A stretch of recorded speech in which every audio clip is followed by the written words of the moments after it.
efficient police হ'বৰ কাৰণে ব্যৱহাৰ বেয়া কৰাৰ কোনো প্ৰয়োজন নাই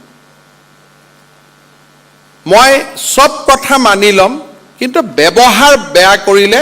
মনটোত মোৰ বেয়া লাগে মই যিহেতু গৃহমন্ত্ৰী যেতিয়া মৰাণত অচিজনে ৰাইজক বেয়া ব্যৱহাৰ কৰে গাত মোৰ লাগে ৰাইজৰ কাম নকৰিব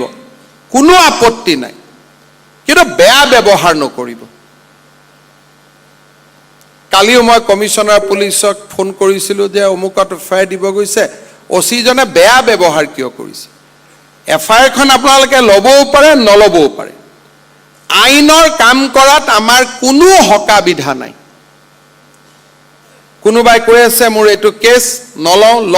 আপোনালোকৰ কথা ললে কি হ'ব নললে কি হ'ব it will be decided as per the law কিন্তু মুখত কাৰো প্ৰতি কোনেও বেয়া ব্যৱহাৰ যাতে নাগৰিকক নকৰে এই কথাটো মই ৰিকুৱেষ্ট কৰিম কাৰণ আমি সদায় মই প্ৰত্যেক মিটিঙত কওঁ যে we have all come from a modest family আমাৰ কোনোবা দেউতা শিক্ষক আছিলে কাৰোবাৰ দেউতা কৃষক আছিলে কাৰোবাৰ দেউতা প্ৰফেসৰ আছিলে কাৰোবাৰ দেউতা কৃতি ৰাষ্ট্ৰীয় পুৰস্কাৰেৰে পুৰস্কৃত শিক্ষকতাৰ আমাৰ ব্যৱহাৰ সমূহে যাতে আমাৰ পিতৃ মাতৃক অপমানিত নকৰে বাকি কঠোৰ হবলৈতো ময়ে কওঁ যে আইন যিমান কঠোৰ হ'ব লাগে সিমান কঠোৰ হ'ব লাগে কঠোৰ হোৱাত কোনো বাধা নাই অপৰাধীৰ লগত কঠোৰৰ পৰা কঠোৰতম হ'ব লাগে তাৰ কোনো ডেফিনেশ্যন নাই যি ধৰণে আমি আইন শৃংখলা নিয়ন্ত্ৰণ কৰিব পাৰো আইনৰ গণ্ডিৰ মাজত আমি যিমান কঠোৰতম হ'ব লাগে আমি সিমান কঠোৰ হ'ব লাগে আৰু ময়ো নিজকে কৰবাত কঠোৰ বুলিয়ে মই বিবেচনা কৰোঁ কিন্তু আইতা এগৰাকীক দেখিলে ককা এগৰাকীক দেখিলে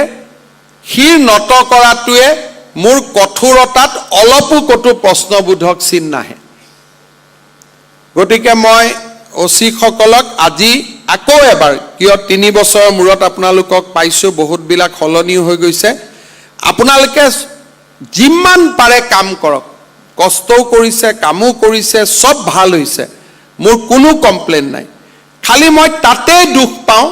যেতিয়া আমাৰ ব্যৱহাৰটো বেয়া হয় ব্যৱহাৰটো আমাৰ সুন্দৰ কৰি ৰাখিব লাগে আৰু চাব ব্যৱহাৰ ভাল হলে সোৰ্স মানুহে আপোনালোকক দিব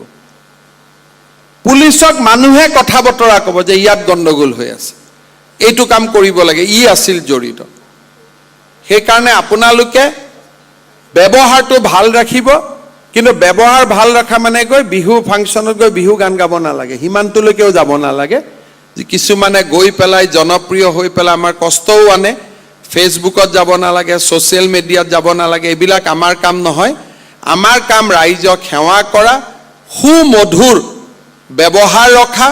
সুন্দৰ কৰি ব্যৱহাৰ ৰখা কোনবা যদি বিহু ফাংচনত প্ৰফেশনালি গান গাব লাগে এসপিৰ অনুমতি ল'ব ইউনিফৰ্ম খুলি ধুতি পাঞ্জাবী পৰিবেশন কৰি ধুনিয়াকৈ সুন্দৰ কৰি গান গাব কোনো অসুবিধা নাই কিন্তু ইউনিফৰ্মতে গৈ মাইকটো লৈ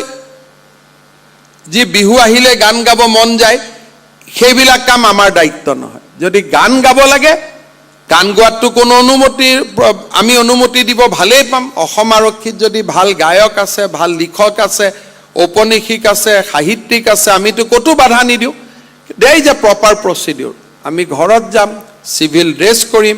এসপি কম যে স্যাৰ আজি বিহু সমিতিয়ে মোক গান গাব মাতিছে মই গান গাম ফাংচন কৰিম কৰক কোনো অসুবিধা নাই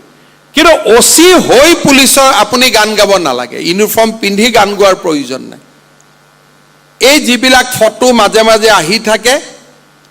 হি আমাক অলপ আমনি কৰে discipline the respect to the uniform হেতু আমাৰ মেইন কথা ইউনিফৰ্মৰ ৰেসপেক্ট হ'ব লাগিব আৰু ব্যৱহাৰ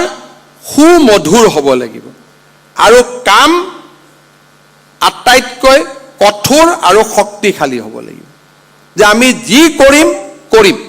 যদি আমাক আইনে অনুমতি দিছে আইন শৃংখলা ৰক্ষাৰ কাৰণে প্ৰয়োজনীয়